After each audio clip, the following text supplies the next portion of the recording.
नरागर बटे बधाई।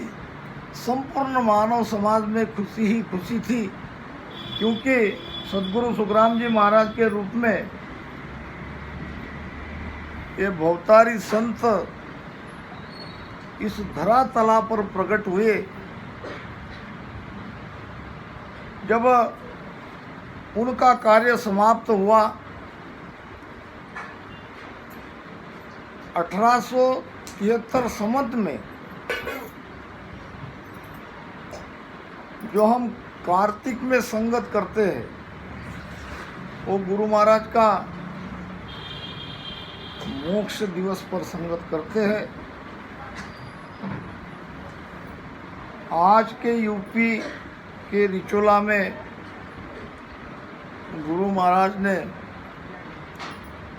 अपने इस देही को त्याग दिया और वो परम धाम पधार गए। 90 साल की आयु उनकी थी। इस 90 साल में जो भजन के माध्यम से अपना अनुभव ज्ञान जो ये वाणी जी में है, अपने आप में ये एक जीवित वाणी है।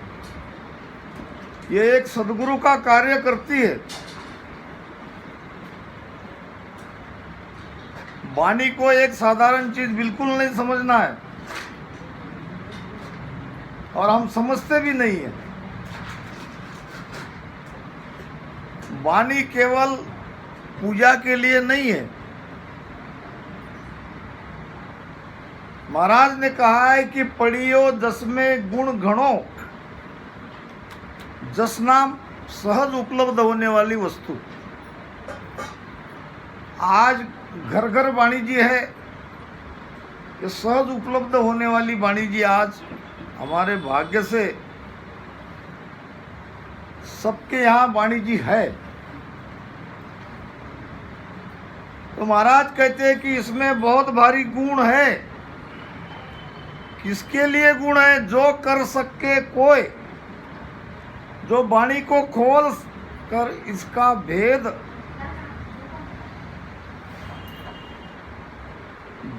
को समझकर, केवल पढ़ना नहीं है, भेद को समझना है। गहरे भेद की बात वाणी में कही है महाराज ने।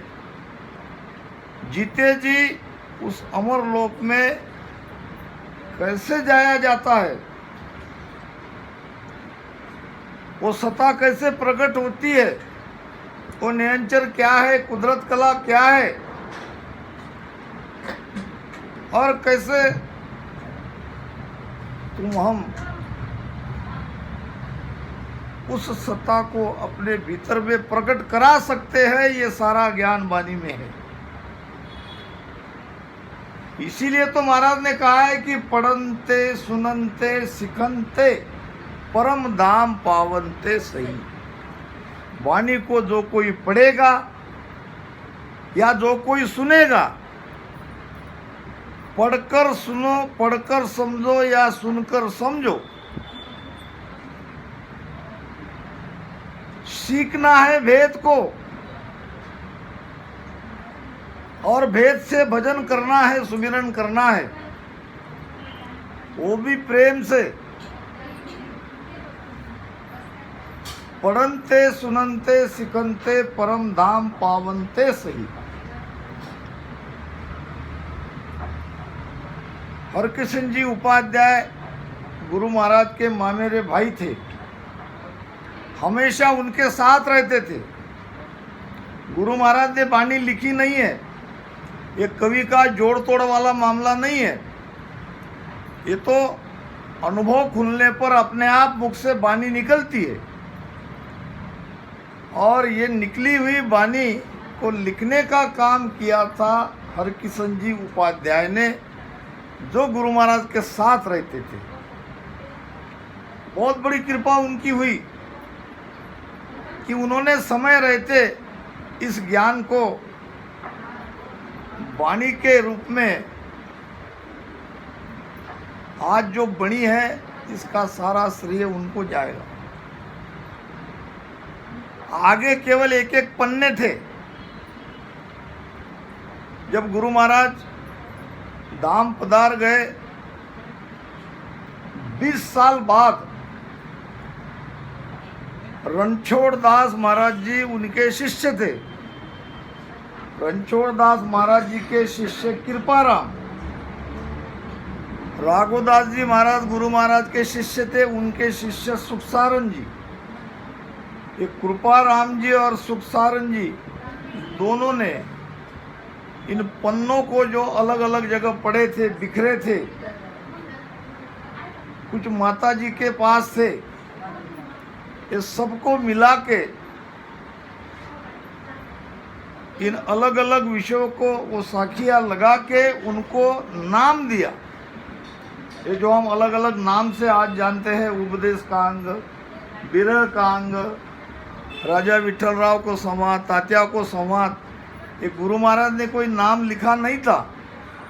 ये इन दो महान संतों की कृपा हम पर हुई कि इन्होंने विषयों को नाम भी दिया और वो साखियाँ, वो पन्ने उनके नीचे लगाए। इसमें भी हो सकता है आगे पीछे हो गए हो, क्योंकि जब आप पढ़ते हैं तो ऊपर नीचे ये पढ़ने वाले के ख्याल में ये बात आती है।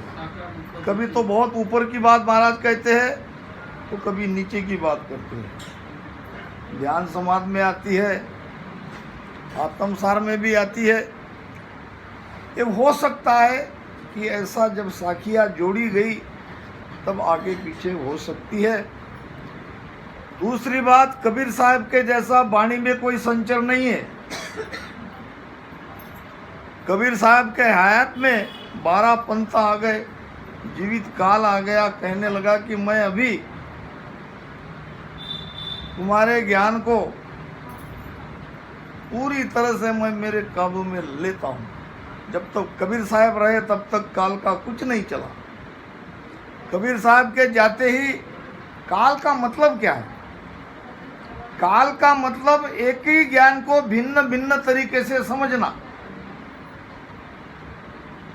कई प्रकार के मतांतर हम देखते हैं। छाप तो कबीर साहब के ही लगाएंगे, मगर कबीर साहब ने कहा क्या है? ये भ्रम जो कि त्यों आज भी बना है, वैसा हमारे गुरु महाराज के वाणी में कोई भ्रम नहीं है, कोई दूसरी वाणी नहीं है, इसमें कोई मिलावट नहीं है। अधिक की कोई शाखा लगा नहीं सकते, कोई शाखी में फेरफार कर नहीं सकते। जहाँ कहीं हुई है वो वाणी जी बिल्कुल मत पढ़ना। मैं नाम नहीं लूँगा किस वाणी में क्या संचर है। एक जरूर कहूँगा, जो सूरजमल सेठ साहब ने वाणी बनाई थी, बहुत बड़ी कृपा हुई, उनकी वाणी की साखी में कोई संचर नहीं है। या जो हमारे हिवरा धाम में हस्तलिखित है साखियों की वाणी, उसमें कोई संचर नहीं है। तो महाराज क्यों आए? महाराज को क्यों आना पड़ा? किसने महाराज को भेजा? कि हमको सायब यूं कयो मृत लोक में जाय, काल मार सुख राम के लीजो हंस छुड़ा। हमको सायब यूं कहो, मैं मेरी मर्जी से आया नहीं, मुझे साहेब ने भेजा, मुझे मालिक ने भेजा, मुझे उस परमात्मा ने भेजा। हमको साहेब यूं कहो मरत लोक में जाए, तुम मृत्यु लोक में जाओ और क्या करो? हंसों को काल के मुख से छुड़ाओ। ये हंस त्राईमान त्राईमान कर रहे हैं। जम जालम की त्रास सु हंसा करी पुकार, सुखिया साहेब आविया ले जन को अवतार। काल का संवाद गुरु महाराज ने लिखा है। एक कैसे परमात्मा ऐसे संतों को इस धरातला पर मृत्यु लोक में भेजते हैं, ये थोड़ा हमको समझना पड़ेगा। क्योंकि आप सभी ज्ञानी हो, देश देने वाले हो, हम सबको ये विचार करना चाहिए कि महाराज के ऊपर कोई और परमात्मा है। फिर परमात्मा अगर है तो फिर सत्स्वरूप कहाँ है? सत्स्वरूप की व्याख्या क्या करी है गुरु महाराज ने? कि सत स्वरूप तो ब्रह्म नहीं, नहीं सायब नहीं जीव, ना कुछ नार पुरुष है, ना कुछ यारन पीव। सत्स्वरूप तो ब्रह्म नहीं, ब्रह्म के पद को सत्स्वरूप नहीं कह सकते, वो पद ब्रह्म से अलग है। फिर कह रहे गुरु महाराज नहीं साहेब नहीं जीव। जीव का तो सत्स्वरूप होना बिल्कुल शक्य ही नहीं है। जीव का पद अलग है, सत्स्वरूप का पद अलग है, तो हम सब जानते हैं।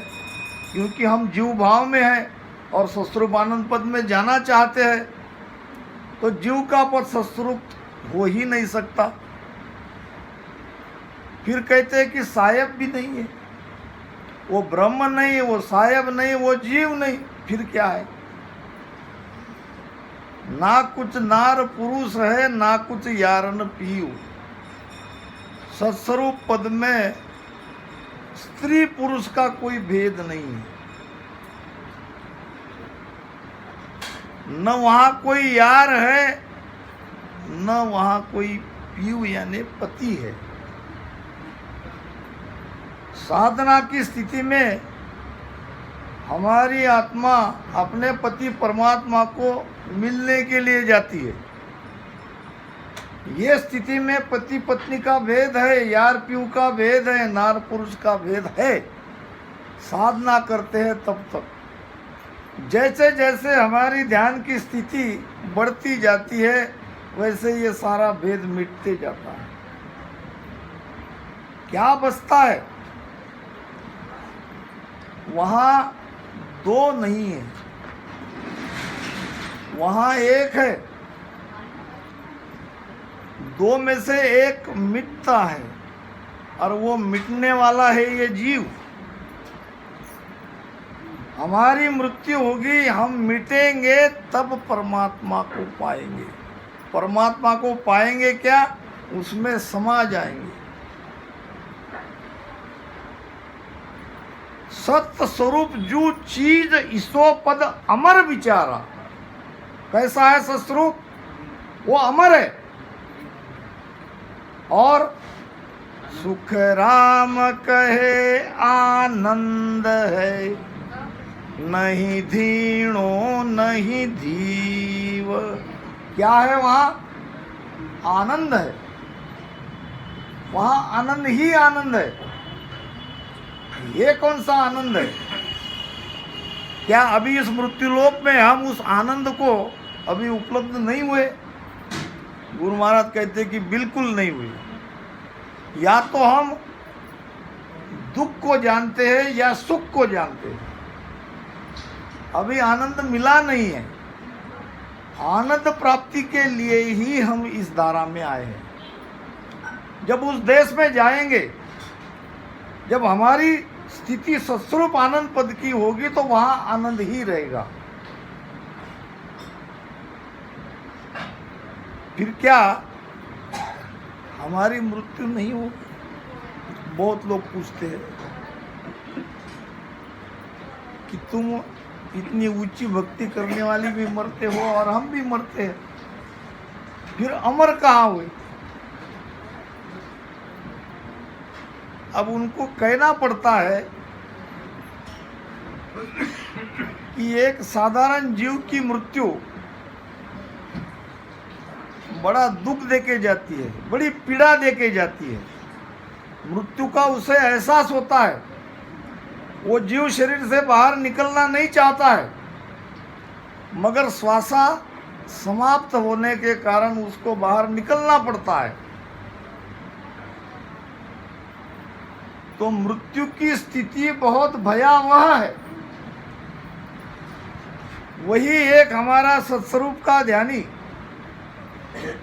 जीते जी उस अवस्था में पहुंचने पर वो तार लगी रहती है, वो आनंद में मग्न रहता है, उसको पता ही नहीं चलता उसका शरीर चला गया, वो उसी अवस्था में रहता है। बाकी जगत शरीर से संबंध टूटने के बाद शरीर को जला देते हैं। ऐसी स्थिति हमारी बनती है और वहाँ हम उस मालिक में जाके मिल जाते हैं। कैसे मिलते हैं? महाराज कहते हैं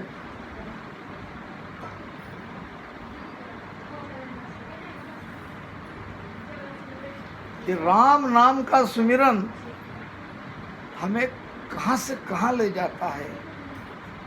ये देखो, तो महाराज कहते हैं यूं जल गलियो लूण संबंधशीलता समानी, प्राण मिले यूं माय नाम जग माय निशानी, कहा कहूँ इस नाम की आगे अगम लखाय, जन सुखिया रट राम रे घर कहुआ इन माय। जा शिवर्या निज नाम, राम नाम की बात नहीं हो रही है, निज नाम की बात हो रही है। ये राम नाम से जो प्रकट होता है गुरु मेहर से, वो है निज नाम। चाहे उसे शब्द कहो, नियंचर कहो, कुदरत कला कहो, वो 52 अक्षर के परे है। जा शिवर्या निज नाम, सिमरन का अर्थ क्या है? फिर जब वो निजनाम शब्द हमारे घट में जागृत होता है तो शब्द के आधार से सुरती इस पिंड से ब्रह्मांड में एक एक कमलों को पार करके जाती है। स्मरण में भजन में अंतर है। एक भजन में कहा है महाराज ने, सिमरन सेल भजन कर भालो मत की गए कबानी रे। भजन रटन ये 52 अक्षर से किया जाता है। सांस उसास में हम रटन कर रहे हैं, रटन करना ही पड़ेगा, मगर रटन में स्मरण में अंतर है। स्मरण होता है सुरती शब्द से, रटन होता है जीभ से सांस उसास में। तो जा शिवर्या निज नाम जीत निशान गुराया। किसको जीता? काल को जीता। काल को जीत के शब्द का निशान हमारे शरीर के बाहर में और रात दिन सुनाई देता है।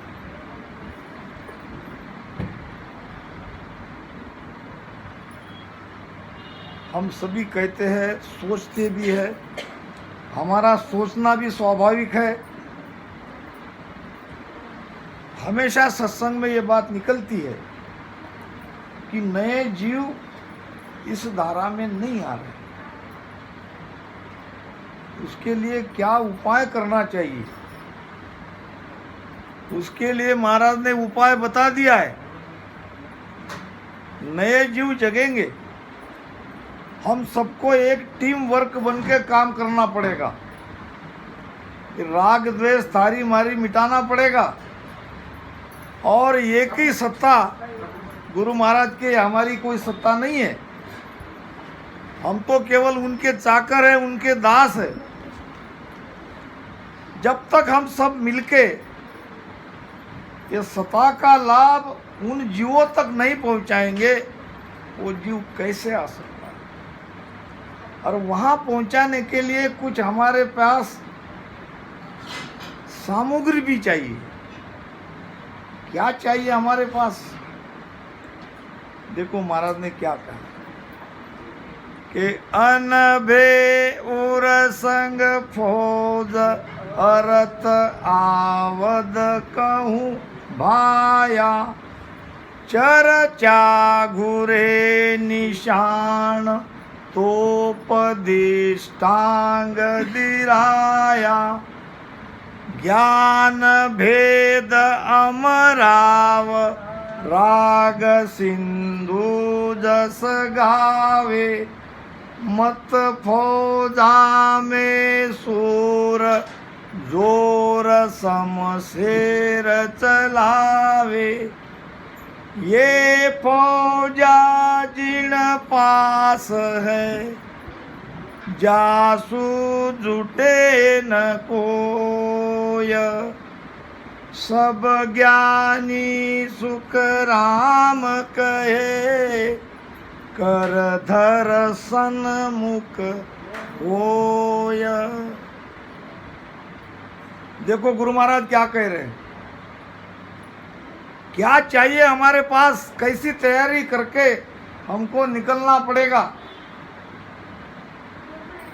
अनबे उरसंग फौज, फौज चाहिए। बिना फौज से हम लड़ नहीं सकते, जगत को हरा नहीं सकते। कौन सी फौज चाहिए? जैसे राजा के पीछे फौज रहती है, और फौज ही फौज को हराती है। राजा तो केवल उनके ऊपर उनको मार्गदर्शन करता है या कभी सामने चढ़ाई भी करता है, मगर काम तो फौज का है। तो हमारे पास अनुभव रूपी फौज चाहिए। बिना अनुभव के फौज से हम जगत को हरा नहीं सकते, उनको जीत नहीं सकते। अनबे उरसंग फौज, अनबे नाम अनुभव। हमारे अंदर अनुभव चाहिए, ये हमारी फौज है। अरत आवद कहूँ भाया, वाणी जी का अर्थ। बुरा मत मानना, मैं तो ये कहता हूं कि बिना अर्थ की वाणी यहां रखो,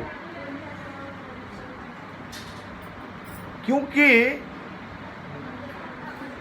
अगर भीतर में अनुभव है तो उसका अर्थ खुलेगा, नहीं खुलेगा तो पढ़ के आगे निकल जाएगा, कोई बात नहीं। मगर जब हम नीचे का अर्थ पढ़ते हैं तो हम सुखराम जी महाराज के साथ न्याय नहीं कर रहे हैं। वो जिन्होंने भी अर्थ किया है, हालांकि अर्थ करने वाला भी हमसे कई गुना ऊंचा हो सकता है, फिर भी वो सुखराम जी महाराज का अर्थ नहीं हुआ।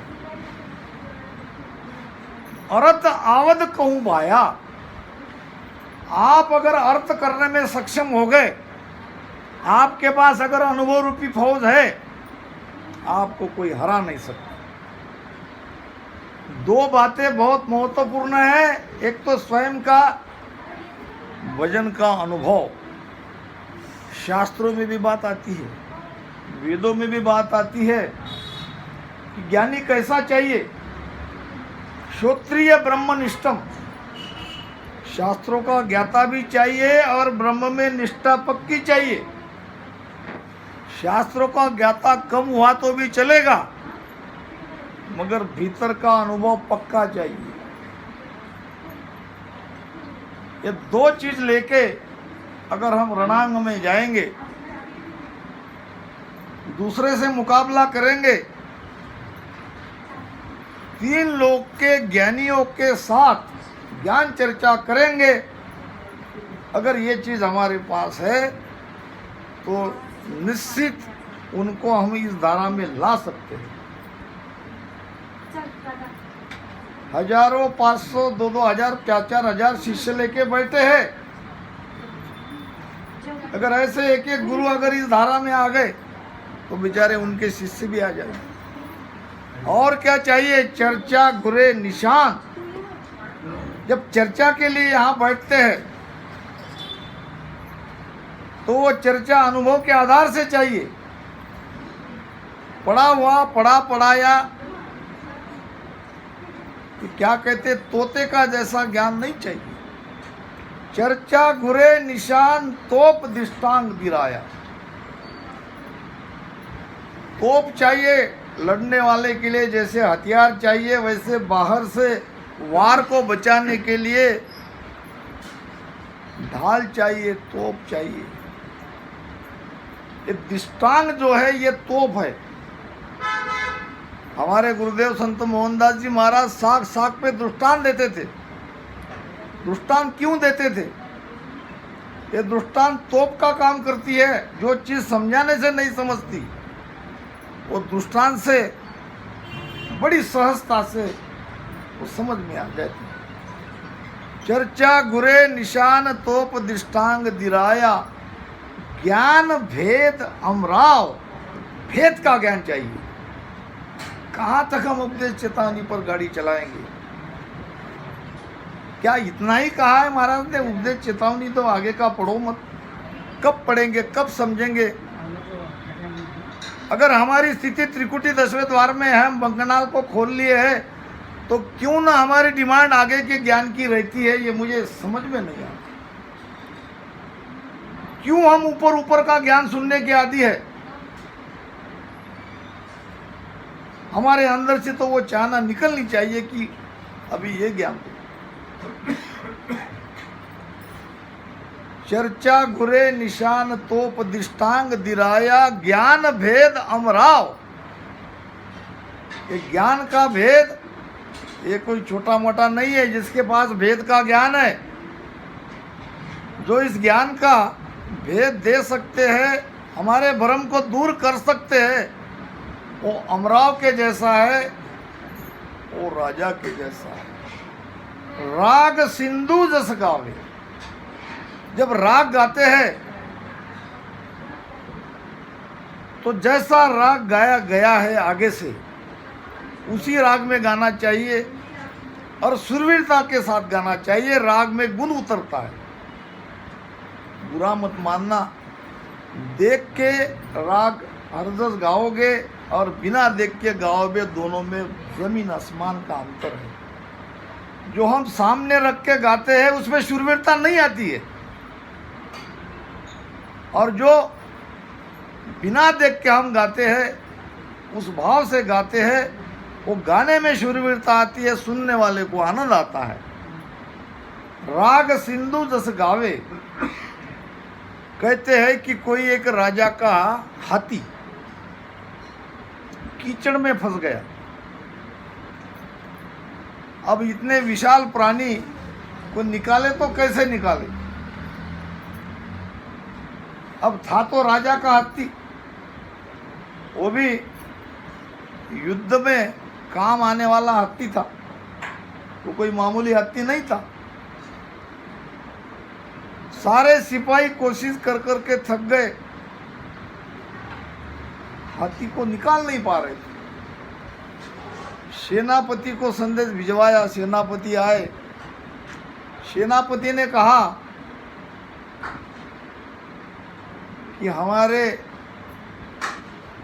रणभेरी गाने वाले, सिंधु राग को बजाने वाले उस बाजा वाले के लाओ और उनको कहो कि रण क्षेत्र में जब युद्ध प्रारंभ होता है तब तुम कौन सा बाजा बजाते हो वो बाजा बजाओ। सेनापति के आदेश से वो बाजा बजाने वाले जैसी युद्ध की स्थिति होती है वो राग में, सिंधु राग में वो बाजा बजाने लगे। बाजा बजते ही हाथी ने अपनी पूरी ताकत जमा करके एकदम से कूद के बाहर आ गया। किसमें ताकत थी? उस राग में। शूरवीरता आती है वो बाजे से, वो रणभेरी से, वो राग से। तो वैसे हमारे भाई हरजत जब गाते हैं, अगर राग में गाएंगे, एक कोरस में गाएंगे, तो शूरवीरता के साथ गाओ। सुनने वाले के अंदर में उनकी आत्मा परमात्मा को मिलने के लिए तड़पती रहेंगी सुनने से ही। इसलिए तो महाराज ने कहा कि पढ़नते सुननते सिखनते। जैसा वो हाथी उस कीचड़ से बाहर निकल गया, वैसा हम भी ये माया के देश से निकलने के लिए तड़पेंगे, महाराज के ज्ञान को सुनकर, उस राग को सुन के। मत फौजा में सूर जोर शमशेर चलावे। अब क्या चाहिए? मत पक्का चाहिए। जो भी हम ज्ञान देते हैं, वो ज्ञान उसका अगर हमें अनुभव है तो हमारा मत बनता है पक्का। चाहे सामने वाले माने न माने, आज नहीं मानेंगे तो कल मानेंगे। अगर सत्य है, सत्य के साथ है, सत्य ही ज्ञान हम दे रहे हैं, तो इसको शूरवीरता से दो। मत फौजा में सूर जोर शमशेर चलावे। यह है शमशेर, यह है तलवार। अपने मत पे पक्के रहो और वही ज्ञान दो। इसमें मिलावट की आवश्यकता नहीं है।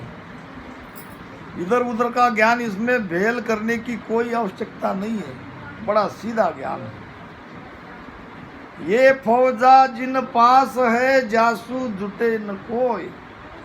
ये फौजा अगर हमारे पास है और अगर हम जगत में निकले